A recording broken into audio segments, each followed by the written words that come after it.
customer recently came to us and they wanted to upgrade the brake system on their early CJ7. So we have a kit that replaces the single boosted master with a dual boosted master and moves it off just a little bit so you can run fuel injection like the Howell kit on the CJ7 and still retain very good braking for larger tires.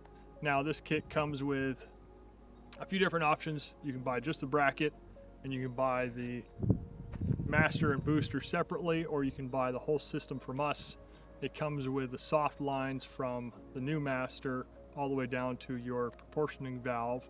And if you have an older proportioning valve, you can go to a PV2, which isn't that expensive, but you can go pick one up for pretty cheap. It's almost a direct bolt-in. You'll have to change the rear fitting to a 9/16, pretty much good to go. Now, when we install these kits, especially on the older Jeeps, we usually end up replacing the entire system. So that means new front calipers, new lines, new rear wheel cylinders, new soft lines all around.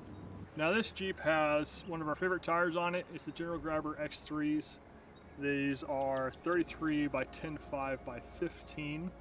And the customer had the old braking system in, right? So he couldn't really stop. It was kind of scary to stop. And now it more resembles a newer car where you can touch the pedal just even lightly and you will already feel the braking power. And if you're off-road, you can lock up the tires and, you know, slowly get down something if you need to.